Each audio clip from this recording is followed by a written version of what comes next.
जय Hind to everyone. Welcome back to UPSC PYQ series. इस series में हम लोग देखते हैं यूपीएससी के टॉपिक वाइज पीवाईक्यू को। अभी चल रहा है इसमें पॉलिटी, और इसमें जितने भी यूपीएससी का एग्जाम होता है, चाहे वो सीडीएस हो, सीएपीएफ, एनडीए वगैरह, जितने भी एग्जाम हैं, वो सारे एग्जाम के क्वेश्चन सीएसई एग्जाम जो होता है उसमें कैसे रिपीट होता है, हम लोग ये चीज़ भी समझते हैं। और अगर यहाँ पे देखोगे ये सीडीएस है, और इससे पहले भी सीडीएस पेपर 2 से पहले पेपर 1 सोल्व करवा रखा था। तो जिस भी बच्चे को ये नहीं मिला था ये पीडीएफ, तो वो बच्चे टेलीग्राम पे, ये टेलीग्राम आईडी है आपका, ठीक है। ये क्लास का सारा पीडीएफ, एनिमेटेड पीडीएफ और ये ब्लैंक पीडीएफ दोनों इसी आईडी पे मिल जाएगा। और अगर यहाँ पे देखोगे तो सॉरी, बहुत सारे एग्जाम हैं जो एनडीए जैसे है यूपीएससी करवाता है, ठीक है। फिर देखोगे एनडीए 2 है, फिर सीएपीएफ, सीएसई, मतलब टोटल एग्जाम कवर हो रहा है। तो आप लोग आराम से पढ़ाई करते रहो, और जो भी क्वेश्चन हम एचडब्ल्यू में देते हैं वो सारे क्वेश्चन को एचडब्ल्यू किया करो, ठीक है। चलो शुरू करते हैं आज की क्लास को। और देखो क्वेश्चन नंबर 46 क्या कह रहा है, देखो बोल रहा है भारत के संविधान के अनुसार अनुच्छेद 371(6). अब देखो इस क्वेश्चन का आंसर जो है वो तो देखेंगे ही, लेकिन जो भी इसमें की टर्म आता है, जैसे ये की है, ठीक है, इसको भी समझना इंपॉर्टेंट है, क्योंकि यहाँ से अब हो सकता है may be next bar question बन जाए, तो इसको भी समझेंगे। फिर अभी पहले क्वेश्चन पढ़ लो। ये बोल रहा है अनुच्छेद 371(6) के अनुसार मिजोरम राज्य के संबंध में विशेष उपबंध किए गए हैं, ठीक है। आपको पता होनी चाहिए ये 5वीं अनुसूची, 5वीं और 6ठी अनुसूची, ये याद है किसी बच्चे को? अभी बताएंगे, ये सब कुछ बताएंगे, इसी क्वेश्चन में सब कुछ कवर कर देंगे, ठीक है। देखो आगे क्वेश्चन जैसे ही पढ़ेंगे, ये बोल रहा है उपबंध किए गए तदनुसार सांसद कोई अधिनियम मिजोरम राज्य पर तब तक लागू नहीं होगा, ठीक है। सांसद का कोई भी अधिनियम तब तक मिजोरम राज्य पर लागू नहीं होगा जब तक मिजोरम राज्य की विधानसभा संकल्प द्वारा ऐसा विनिश्चय नहीं करती है निम्नलिखित में से कौन सा विषय इस अनुच्छेद के अधीन शामिल नहीं है।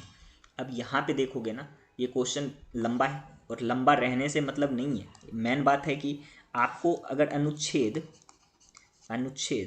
ये 371 और आपको अगर 5वीं अनुसूची, ठीक है, और 6ठी अनुसूची, ये सब अगर क्लियर नहीं है ना, इस क्वेश्चन को आप गलत कर दोगे, ठीक है। देखो पहले हम समझते हैं 5वीं अनुसूची और 6ठी अनुसूची क्या है। अब जबकि यहाँ पे इसका कोई उल्लेख नहीं आया, लेकिन यहाँ पे समझ लो आगे के क्वेश्चन में ना बहुत ज़्यादा हेल्प होगा। और यहाँ से ये फेवरेट है यूपीएससी का ना, ये फेवरेट है, यहाँ से क्वेश्चन बहुत बार पूछा गया है, दिखाएंगे सारा कुछ, ठीक है। तो देखो इसको मिटाते हैं 1 मिनट। और जो भी बच्चे चैनल पे नए हो, देखो बहुत सारे वीडियो पड़े हुए हैं, ऐसा नहीं है। बहुत सारे बच्चे कमेंट करते हो कि अरे इतना क्वेश्चन, एक दिन में 10 क्वेश्चन करवाते हो, 12 क्वेश्चन कर। यहाँ पे देखोगे ना बहुत सारे प्लेलिस्ट में वीडियो हैं। जिस भी बच्चे को लगता है वीडियो छोटा है, 2 वीडियो देख लो एक दिन में, 3 देख लो, ठीक है। बाकी मुझे भी कुछ काम रहता है, ठीक है, समझा करो। चलो देखते हैं पहले 5वीं अनुसूची क्या है। 5वीं अनुसूची, अब अगर 5वीं अनुसूची के बारे में देखोगे तो ये क्या कहता है, इसमें कहा गया है कि असम, यहाँ पे कुछ राज्य का नाम लिख देते हैं, असम, ठीक है, मेघालय दिख रहा है ना सबको, या मार्कर का थोड़ा सा इंक बड़ा कर दें, हाँ अब सही है, ठीक है। असम, मेघालय, मिजोरम, ठीक है। उसके बाद एक और राज्य त्रिपुरा, ठीक, आराम से समझते चलो। ये बोल रहा है 5वीं अनुसूची में कि इन सारे राज्य, ये जो 4 राज्य हैं ना, इन चारों राज्य को, या फिर आप इसको एटीएम लिख सकते हो, एटीएम स्क्वायर, मतलब असम, त्रिपुरा, मेघालय और मिजोरम, ठीक है, ऐसे भी ध्यान रख सकते हो, एटीएम स्क्वायर। तो एटीएम स्क्वायर वाले राज्य को छोड़ के अनुसूचित क्षेत्र या अनुसूचित जाति जनजाति वाला जो क्षेत्र होता है उसके प्रशासन से संबंधित है, ठीक है। उसके क्या है, उसके प्रशासन से संबंधित है, किसके, एससी एसटी के, ठीक, एससी और एसटी के, लेकिन उसमें ये सब राज्य शामिल नहीं होंगे, ठीक है। तो 6ठी अनुसूची जैसे देखोगे ना, इसलिए बोले 5वीं और 6ठी अनुसूची दोनों साथ पढ़ लेना। 6वीं अनुसूची जैसे देखोगे, इसमें कहा गया है कि असम, त्रिपुरा और ये वाला जो एटीएम वाला राज्य है, ये वाले जितने भी हैं, असम, मतलब ए लिख दें क्या, असम, त्रिपुरा, मेघालय, मिजोरम, मतलब 6ठी अनुसूची में ये 4 राज्य को शामिल किया गया है। ध्यान रखना 6ठी अनुसूची में ये 4 राज्य को शामिल किया गया है। एटीएम स्क्वायर मतलब असम, त्रिपुरा, मेघालय और ये मिजोरम को शामिल किया गया है 6वीं अनुसूची में, लेकिन 5वीं अनुसूची में बाकी सारे राज्य को शामिल किया गया है इसको छोड़ के, ठीक है, ये ध्यान रखना। और ये है किससे संबंधित, तो अनुसूचित जाति जनजाति से संबंधित है, ठीक है, ये क्लियर हो गया ना।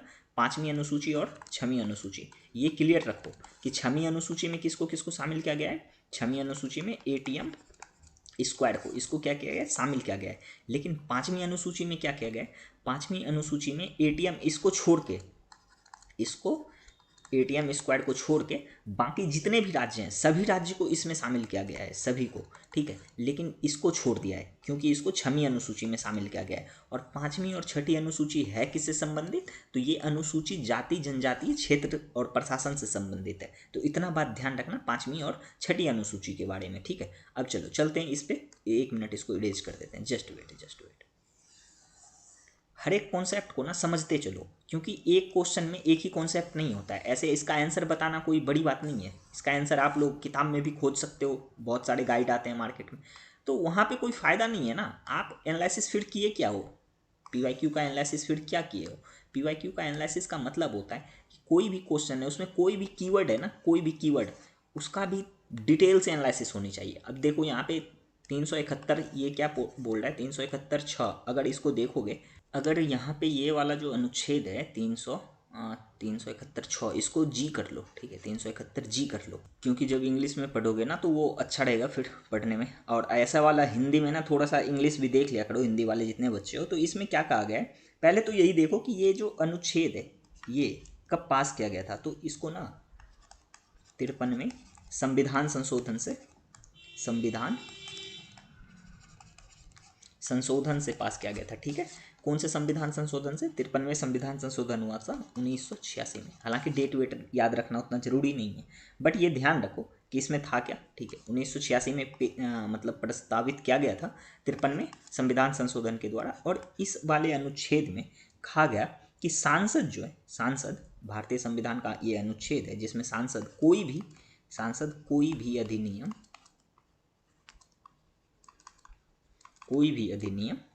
ठीक है, मिजोरम पर कुछ ऐसे मामले थे जिसमें कि मिजोरम विधानसभा का निर्णय लेना आवश्यक था, ठीक है। सांसद मान लो कि आज दिल्ली का पार्लियामेंट बोल दे कि मिजोरम में ये सब चीज़ लागू होनी चाहिए, तो मिजोरम का जो यहाँ पे विधानसभा है उसका भी परमिशन लेना जरूरी है, ठीक है। उसका परमिशन, कुछ मामले ऐसे हैं जिसमें कि मिजोरम विधानसभा का परमिशन लेना जरूरी है, तभी ये दिल्ली का जो ये पार्लियामेंट का कानून होगा वो लागू होगा, ठीक है। समझ गए ना क्या क्वेश्चन कह क्या रहा है। तो इसमें कुछ चीज़ ऐसे थे जैसे कि मिजोरम में जितने भी हैं मिजो के धार्मिक या सामाजिक रीति रिवाज, ठीक है, सामाजिक रीति रिवाज। अब अगर इससे रिलेटेड, अगर इस ये सामाजिक और धार्मिक रीति रिवाज से रिलेटेड पार्लियामेंट कोई कानून बनाएगा तो उसको पहले मंजूरी यहाँ से तो मिल ही जाएगा, उसके बाद फिर मिजोरम में जो विधानसभा है, ठीक है, वो भी प्रस्ताव पारित करेगा, ठीक है, कि ऐसा निर्णय ले या ना ले। ये कौन प्रस्ताव पारित करेगा, मिजोरम का विधानसभा, ये ध्यान रखना। इसके धार्मिक रीति रिवाज से संबंधित यहाँ पे मिटा के लिख देते हैं क्योंकि इधर जगह कम है, जस्ट वेट।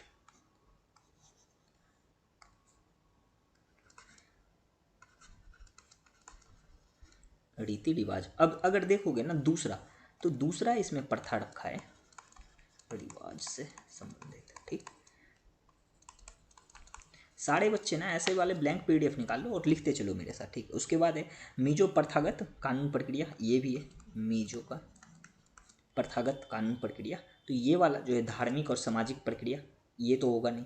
फिर ये क्या बोल रहा है, ये बोल रहा है कौन शामिल नहीं है, ये भी पढ़ना, ठीक है, कौन शामिल नहीं। फिर बोल रहा है रूढ़िजन्य विधि और प्रक्रिया, तो ये शामिल है, ये भी शामिल है। फिर क्या बोल रहा है, सिविल और दंडिक न्याय प्रशासन जहाँ विनिश्चय मिजो रूढ़िबद्ध विधि के अनुसार होने हैं, ठीक है। तो ये क्या है, शामिल है, ये भी शामिल है। लेकिन ये वाला जो है ना, ये वाला प्राकृतिक संसाधन का स्वामित्व और अंतरण, ये शामिल नहीं है। तो इसका राइट आंसर क्या हो जाएगा, राइट आंसर हालांकि डी होगा, ये गलत है और यहाँ पे बोल रहा है निगेटिव के लिए, तो ऐसे ये सही है, ठीक है। तो right answer is the D, is the right answer, ठीक है।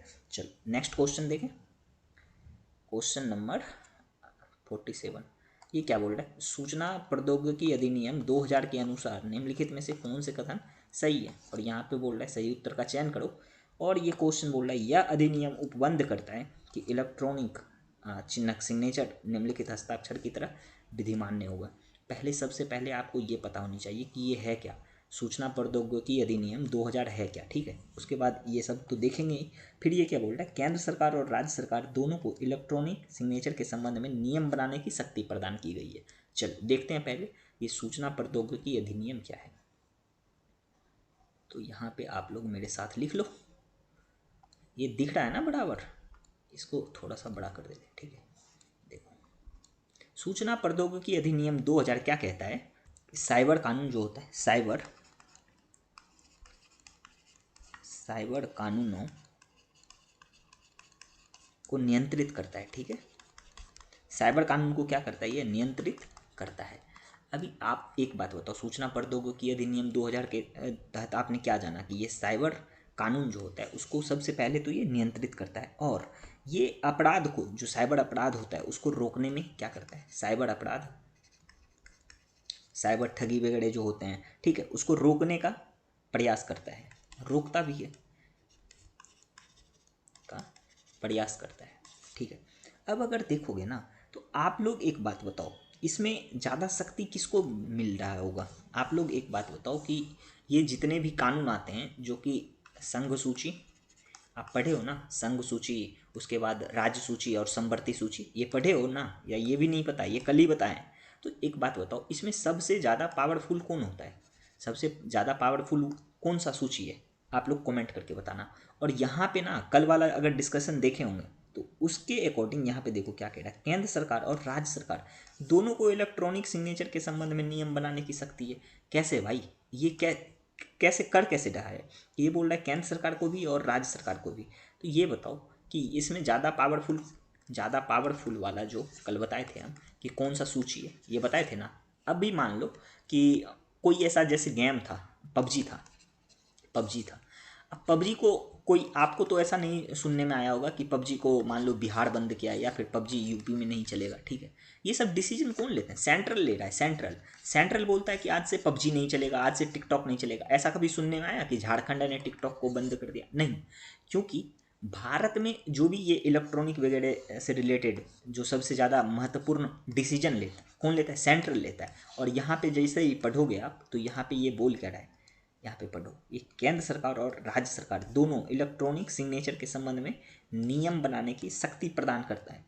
अब बताओ कि इसमें दोनों को शक्ति प्रदान किया गया है या केवल एक को प्रदान किया गया है। तो आप लोग आसानी से इसको क्या कर सकते हो, काट सकते हो। जैसे ये कटा, अब तो ये तो होगा नहीं और ये भी नहीं होगा, ठीक। अब क्या होगा, यहाँ पे जैसे पढ़ोगे इलेक्ट्रॉनिक सिग्नेचर निम्नलिखित हस्ताक्षर की तरह विधिमान है, तो बिल्कुल सही है, option A is the right answer. तो थोड़ा थोड़ा ना ध्यान लगाते हो, ठीक है। अब देखो नेक्स्ट क्वेश्चन क्या है, और इस क्वेश्चन के बाद क्या हो गया, ये CDS का 2024 में जो भी क्वेश्चन आया था तो ये खत्म हो गया पॉलिटी का। उसके बाद अब चलेंगे NDA में, ठीक है। देखो ये बोल रहा है BR अम्बेडकर द्वारा 4 नवंबर 1948 को प्रस्तुत प्रारूप समिति। अभी तो सबसे पहले आपको यही जानना जरूरी है कि प्रारूप समिति है क्या, ठीक है। ये प्रारूप संविधान में जो ये बोल रहा है ना, प्रारूप संविधान में राज्य के लिए निम्नलिखित में किस पद का प्रयोग किया था। तो प्रारूप संविधान से आप सबसे पहले रिलेट करो प्रारूप समिति को, और प्रारूप समिति को में बताओ कौन इसके अध्यक्ष थे, कौन कौन सदस्य थे। तो देखो सबसे पहले तो यही बताओ कि ये जो प्रारूप समिति था इसका काम क्या था। इसका काम था संविधान का मसौदा तैयार करना, ठीक है, मसौदा तैयार करना। ये किसका काम था, प्रारूप समिति का। किसका काम था, इधर लिख दें क्या, प्रारूप समिति का काम था, ठीक है। अभी प्रारूप समिति से और भी देखोगे बहुत सारे पॉइंट, अभी मैं बता रहा हूँ, जस्ट वेट। ये बीच बीच में ना मारकर काम नहीं करता है इसका, अब लगता है दूसरा खरीदना पड़ेगा। देखो ये इसका काम क्या था, ये संविधान का मसौदा तैयार करना था। और अगर देखोगे ना तो इसे, इसका गठन देखोगे, प्रारूप समिति का गठन कब हुआ, इसका गठन हुआ था 1947 में। डेट था वो शायद 29 अगस्त, एक बार डेट कन्फर्म कर लेना, 29 अगस्त शायद 1947 था, ठीक है। एक बार डेट कन्फर्म कर लेना यहाँ पे ना, डेट में मैं श्योर, हालांकि 29 अगस्त ही था ये भी। और यहाँ पे देखोगे तो बी आर अम्बेडकर क्या थे, इनके अध्यक्ष थे। अध्यक्ष, अगर अध्यक्ष के बात को देखें तो ये कौन थे, अध्यक्ष थे हमारे बी आर अम्बेडकर साहब। बी आर अम्बेडकर साहब क्या थे, इनके अध्यक्ष थे। बी आर अम्बेडकर क्या थे, अध्यक्ष थे, ठीक है। और देखोगे ना सॉरी फॉर दैट, मेरा तबीयत ना और गला दोनों खराब है, इसलिए बीच बीच में खांसी हो जाती है। अगर देखोगे ये प्रारूप समिति में सदस्य कितने थे, ये सारा क्वेश्चन पूछा गया यूपीएससी में, इसलिए मैं बता रहा हूँ, ठीक है। इसमें सदस्य थे 7, ठीक है। आगे जब जाओगे ना यूपीएससी का मतलब 2019-18 जब सीडीएस वगैरह जब सोल्व करोगे तो देखना बहुत बार आएगा ये प्रारूप समिति, तो यहीं पे देख लो, बार बार उधर क्या पढ़ोगे। अब इसमें ना एक बात का ध्यान रखो कि ये जो समिति था इसको संविधान सभा द्वारा नियुक्त किया गया था। किसके द्वारा नियुक्त किया गया था, इधर लिख देते हैं नियुक्त, नियुक्त संविधान सभा द्वारा, संविधान सभा द्वारा। और एक लास्ट पॉइंट जो बहुत ही ज़्यादा इंपॉर्टेंट है, ये जो सदस्य हैं इनके नाम थोड़ा सा ध्यान रख लो, क्योंकि ये क्वेश्चन पूछा गया है सीएपीएफ में, तो ध्यान रख लो, क्या पता यूपीएससी सीएसई में घुमा दे ऐसा स्टेटमेंट में। तो बी आर अम्बेडकर साहब थे हमारे डॉक्टर बी आर अम्बेडकर साहब, लेजेंड थे, लेजेंड इंडिया के।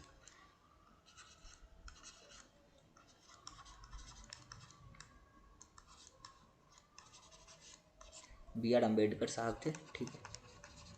अब देखोगे इसमें ये तो अध्यक्ष थे, अभी जस्ट बताया कि ये क्या थे, अध्यक्ष थे। इसमें ना 2-3 एक नाम और भी ज़्यादा इम्पोर्टेंट है, वो भी कभी कभी घुमा के पूछ लेते हैं। ये गोपाल स्वामी अयंगर थे एक, ठीक है। गोपाल, इंग्लिश में लिख दें क्या, इंग्लिश में जल्दी हो जाएगा, ठीक है। ऐसे हिंदी में नाम बड़ा होता है, देखो एन गोपाला स्वामी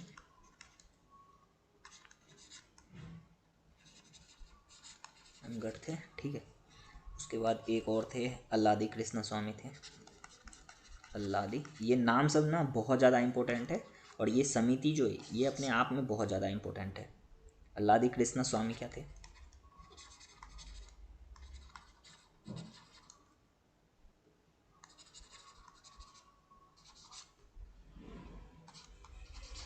उसके बाद के एम मुंशी साहब थे, के एम मुंशी,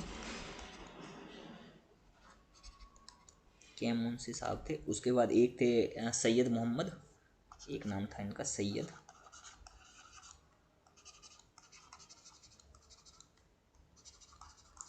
मोहम्मद।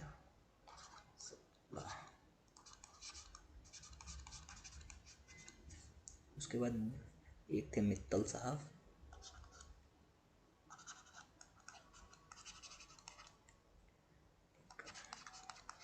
तो ये आए थे कब, ये आए थे मृत्युपरांत, ठीक है। ये जो आए थे ये मित्र, ये आए थे मृत्युपरांत आए थे। तो ध्यान रखना कि किन के बाद आए थे ये, और किनको स्थापित करने के बाद आए थे, तो माधवराव थे, माधव राव को हटाने के बाद आए थे, ठीक है, हटाने के बाद, ठीक। तो ये ध्यान रखना। और एक आए थे डीपी खेतान साहब, ठीक है। एक और आए थे डीपी खेतान, डीपी खेतान, इतना नाम ध्यान रहेगा तो आप एलिमिनेट कर लोगे ऑप्शन। और डीपी खेतान के बाद में ये आए थे, इनके बाद में कौन आए थे, बाद में आए थे टी टी कृष्णमाचारी, ठीक है, कृष्णमाचारी, ये आए थे बाद में, ठीक है। तो इनके जब ये प्रतिस्थापित कर दिया गया तो फिर ये आए थे, ठीक है। तो इतना नाम ध्यान रखना, 1 2 3 4 5 6 7, टोटल 7 हो गया, ठीक। तो ये कुछ इंपॉर्टेंट पॉइंट थे इस वाले क्वेश्चन के। अब चलते हैं इसके रियल आंसर पे। उम्मीद है आप लोग पढ़ रहे होंगे अच्छे से, ठीक है। और इसी तरह से ना, इसी तरह से PYQ का एनालिसिस किया करो, जो भी नाम वगैरह आते हैं उनको थोड़ा सा ध्यान में रखो कि कौन कौन सा इंपॉर्टेंट है। और हर एक समिति भी इम्पोर्टेंट नहीं है, जैसे ये प्रारूप समिति है तो ये बहुत बार पूछा गया है, ठीक है, तो इसलिए ये ध्यान रखना। अब देखो ये क्या कह रहा है कि बी आर अम्बेडकर साहब जो थे 1948 को ये प्रस्तुत जब किए, तो इसमें बोल रहा है निम्नलिखित में से किस टर्म को वो दिए थे। तो आप लोग पढ़े होंगे लक्ष्मीकांत में, ठीक है, जब आर्टिकल पढ़ते हो, आर्टिकल 1 आर्टिकल 2, तो वहाँ पे क्या मिलता है, भारत क्या है, राज्यों का संघ। ठीक है, इसका राइट आंसर क्या हो जाएगा, ए हो जाएगा राइट आंसर। तो उम्मीद है ये सारे क्वेश्चन को हमने डील कर लिया। अब चलते हैं एनडीए वाले पे। इसको मिटा दें इधर से, रहने दो, नहीं तो फिर ब्लैंक पीडीएफ जब ऐसा मिलेगा ना आप लोग को, तो आप लोग फिर कंफ्यूज हो जाओगे। देखो एनडीए सोल्व करने से पहले एक बात ध्यान रखो कि जितने भी इसमें क्वेश्चन है, सारे क्वेश्चन तो पता नहीं आज डील करवा पाएंगे या नहीं, बहुत सारा क्वेश्चन है। तो जहाँ तक हो पाएगा ना करते हैं कोशिश, ठीक है। बाकी आप लोग भी थोड़ा थोड़ा मदद करते चलो, पढ़ाई करते चलो। ये क्या बोल रहा है, भारत के संविधान के अनुच्छेद 371 को अभी जस्ट बताओ, ये 371 वाला जो अनुच्छेद है इसको अभी तुरंत देखे ऊपर, भले यहाँ पे इसका सब क्लॉज था 371 का ना, इसमें सब क्लॉज है ABCDEFGH, तो हमने अभी क्या देखा था 371G देखा था, और यहाँ पे क्या बोल रहा है 371 को बोल रहा है। तो आप अगर एक बार 371 पढ़ लोगे अच्छे से तो देख रहे हो रिपीट कैसे हो रहा है यहाँ पे अभी तुरंत रिपीट, क्योंकि अभी जस्ट ऊपर पढ़े थे, शायद CDS का क्वेश्चन था, हाँ ये CDS का देखो यहीं पे क्वेश्चन था, ठीक है। तो हो सकता है मे बी अगले साल जब भी एग्ज़ाम हो UPSC उठा के पूछ ले अपने एग्ज़ाम में। तो ये इंपॉर्टेंट है, 5वीं 6ठी अनुसूची, ये 371 वाले अनुच्छेद, ये सबको पढ़ो अच्छे से। जब लक्ष्मीकांत पढ़ोगे ध्यान रखना। तो बोल रहा है भारत के संविधान के अनुच्छेद 371 क के अधीन निम्नलिखित में से किन या किस विभिन्न विषयों के संबंध में भारतीय सांसद अधिनियम नागालैंड पर तब तक, अच्छा भारत सांसद के अधिनियम मतलब भारत सांसद के एक्ट कोई भी नागालैंड पर बोल रहा है तब तक लागू नहीं होंगे जब तक नागालैंड की विधानसभा। अब देखो ये हूबहू क्वेश्चन ये इसी का ना रिपीट कर दिया है, बस यहाँ पे मिजोरम, शायद ये मिजोरम छोड़ के नागालैंड डाल दिया है। देख रहे हो कैसा, मतलब UPSC खुद नया क्वेश्चन बनाने से ना बच रहा है, वो सोच रहा है क्या यार जो भी है उसी को थोड़ा बहुत चेंज करके डाल दो।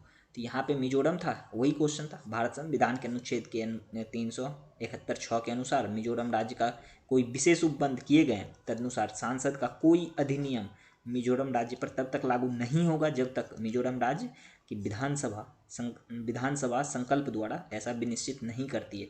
और यहाँ पे सेम टू सेम लाइन उठा के यही पूछ रहा है, ये बोल रहा है 371 के अधीन निम्नलिखित में से किन विषय के संबंध में, ठीक है, भारतीय सांसद के अधिनियम नागालैंड पर तब तक लागू नहीं होगा। अब अगर ये क्वेश्चन उठा के मान लो UPSC में पूछ देना, बच्चा को लगेगा अरे कहाँ से आ गया है क्वेश्चन, अरे भाई पहले देखो UPSC PYQ कैसे रिपीट करते हैं, बच्चे को ये नॉलेज ही नहीं है। तो चलो सबसे पहले इसको देखते हैं 300 अनुच्छेद, इसका एक बार सारा सब क्लॉज भी बता दें क्या, ये दो बार पूछ रखा है, ठीक है। देखो इसका ना थोड़ा सा आप लोग लिख लेना, इसके सारे सब क्लॉज भी बता देते हैं। अनुच्छेद 371, देखो सबसे पहले ना आप यही जानो कि ये संविधान का हिस्सा कब बना, तो ये 26 जनवरी अनुच्छेद ये जो 371, एक बार फिर से ना अच्छे से लिख देते हैं, ठीक है। इसके बारे में ना अभी पूरा डिटेल से पढ़ लेंगे। आर्टिकल 371, इसको संविधान का भाग कब से बनाया गया है, तो 26 जनवरी 1950 से ही है। 26 जनवरी 1950 से ही है, से किसका, संविधान का हिस्सा, ठीक है, ध्यान रखना संविधान का हिस्सा है। तो अगर देखोगे तो इसमें, अच्छा एक बात बताओ, ये जो अनुच्छेद 371 है ये किस भारतीय संविधान के कौन से भाग से आते हैं, तो ये भारतीय संविधान के भाग 21 से संबंधित है, ठीक है। तो यहाँ पे लिख लो भाग 21 से संबंधित है, ठीक है, जिसके अंतर्गत ये वाला अनुच्छेद आता है। अब एक चीज़ यहाँ पे ध्यान दो, जितना बात बता रहे हैं वो लिखो।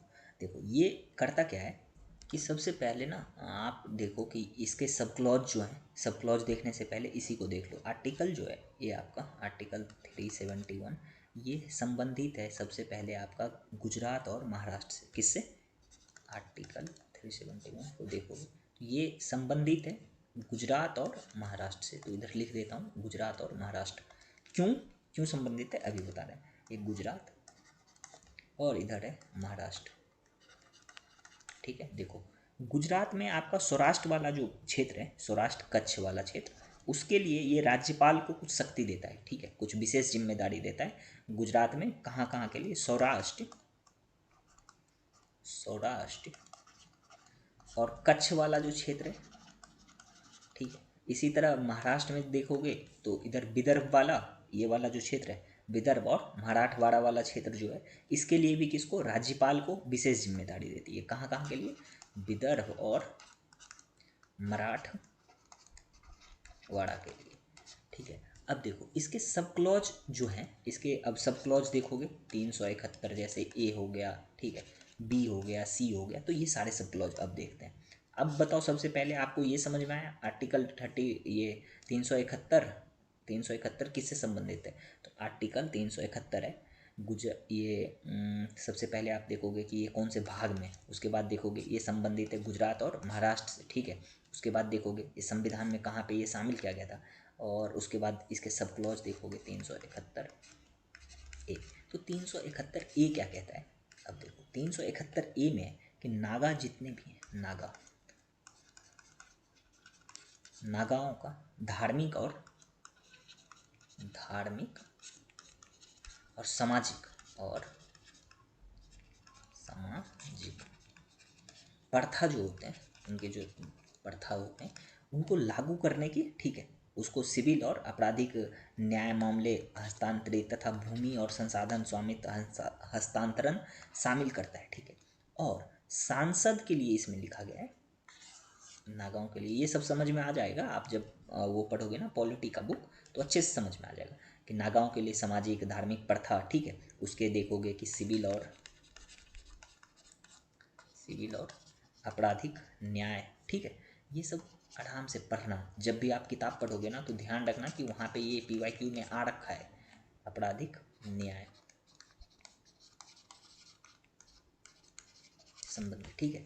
तो ये बोलता है कि सांसद का कोई भी अधिनियम नागालैंड पर तब तक लागू नहीं होगा, कब लागू नहीं होगा, जब तक कि नागालैंड का जो विधानसभा है, जब तक कि नागालैंड का विधानसभा उसे प्रस्तावित ना कर दे। तो और उसमें शामिल क्या क्या है, सामाजिक धार्मिक प्रथा से संबंधित, सिविल आपराधिक न्याय से संबंधित, ये सब शामिल है, ठीक है। तो ध्यान रखना। अब देखो 371B, देखो 371B क्या कहता है, इधर लिखते हैं क्या, बाद में इन सबको ना इरेज कर दूंगा, ठीक है। तो ये असम से संबंधित है, किससे संबंधित है, असम से संबंधित। हालांकि देखो जैसे ना ये यहाँ पे जो बताए ये नागा के बारे में था, तो आपको जब भी क्वेश्चन पूछा जाएगा ना तो ये सब क्लॉज दे दिया जाएगा, जैसे 371A। अब आपको ये ध्यान होनी चाहिए कि ये ए है किससे संबंधित, ठीक है। अगर यहाँ पे आपको याद होगा ये वाला कि 371 को ये किससे संबंधित, किससे, तो नागालैंड से, तो आप यहाँ पे वो सारे जो भी स्टेटमेंट है, ये सारे स्टेटमेंट, तो उसको आराम से एलिमिनेट कर सकते हो, क्योंकि नॉर्मल स्टेटमेंट है, ज़्यादा कोई ऐसा स्टेटमेंट ही नहीं है। और यहाँ पे जो बताया धार्मिक प्रथा, सिविल और आपराधिक न्याय वगैरह से संबंधित, भूमि हस्तांतरण से संबंधित, ठीक, भूमि हस्तांतरण वगैरह से, तो ये सब चीज़ जो छोटा छोटा चीज़ है, और ज़्यादा कोई विशेष बात यहाँ पे है नहीं, इन सबको ध्यान रखना। तो अनुच्छेद 371B देखोगे ये किससे संबंधित है, तो ये संबंधित है असम से, किससे, असम से संबंधित है। और राष्ट्रपति को जनजातीय समूह, किसको, राष्ट्रपति को चलो एक इजी क्वेश्चन पूछते हैं, बताओ भारत का राष्ट्रपति अभी कौन है, हालांकि सब बच्चे को पता होगा, और जिसको नहीं पता होगा बहुत बहुत ज़्यादा बुरी बात है फिर तो। ये देखो राष्ट्रपति को क्या करता है, ये शक्ति देता है, राष्ट्रपति को जनजातीय समुदाय निर्वाचित करने की शक्ति देता है, और विधानसभा की समिति का गठन और कामकाज निपटाने की अनुमति देता है, किसको, राष्ट्रपति को, ठीक है, ध्यान रखना। अब देखो यहाँ से एक पॉइंट और देख लो 371C के लिए, किसके लिए, 371C, ये सारे इम्पोर्टेंट सब क्लॉज हैं इसके। अब बताओ ये किस राज्य से संबंधित, तो ये मणिपुर, ठीक है। हालांकि मणिपुर चर्चा में भी था, तो ये ध्यान रख लेना, ये मणिपुर पर किस पे लागू होता है, मणिपुर पर लागू होता है, ठीक है, लागू होता है। और यहाँ पे देखोगे ना इसे शामिल कब किया गया था, तो 1972 में शामिल किया गया था, ठीक है। ये भी ध्यान रखना कि इसको शामिल कब किया गया था, 1972 में शामिल किया गया था। और राज्यपाल को यहाँ पे एक इसी में इम्पोर्टेंट पॉइंट ये भी नोट डाउन कर लेना कि यहाँ पे है क्या, राज्यपाल को पहाड़ी क्षेत्र के प्रशासक द्रौपदी मुर्मू तो वो वहाँ का जो भी राज्यपाल होंगे, ठीक है, उनको क्या करेंगे कि यहाँ पे पूरा वर्ष का रिपोर्ट जो है, वार्षिक जिम्मेदारी क्या क्या हुआ, ठीक है, इन सब का रिपोर्ट एक बार ये राष्ट्रपति लेंगे इनसे, ठीक है, ये ध्यान रखना। अब देखो 371 डी और ई दोनों साथ में ही देख लो, डी और ई। देखो ये जो है ना 371 डी और ई, ये आंध्र प्रदेश और तेलंगाना से संबंधित है। कहाँ से? आंध्र प्रदेश और तेलंगाना से, तेलंगाना से, ठीक है, ये ध्यान रखना। ये हैं कहाँ से संबंधित? तो आंध्र प्रदेश और तेलंगाना से संबंधित है, ठीक है। यहाँ पे ज़्यादा इतना इम्पोर्टेंट नहीं है इसके अंदर का क्या है, एक बार पढ़ लोगे तो सब क्लियर हो जाएगा। हालांकि ये स्टेट ध्यान रखना जरूरी है। अब देखो 371 अगर जी देखोगे, 371 जी, तो ये आपका संबंधित है मिजोरम से। कहाँ पे? मिजोरम से।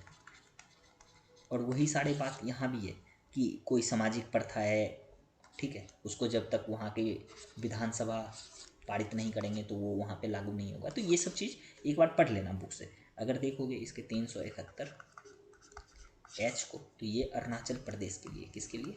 अरुणाचल प्रदेश के लिए है, अरुणाचल प्रदेश के लिए, ठीक है। ये भी ध्यान रखना कि अरुणाचल प्रदेश के कानून व्यवस्था के संबंध में किससे, कौन से आर्टिकल से संबंधित है? तो 371 एच से संबंधित है। और देखोगे एक और आर्टिकल है 371 आई वाला, ठीक है, 371 आई, ये आपका संबंधित है गोवा से। किससे संबंधित है? गोवा से।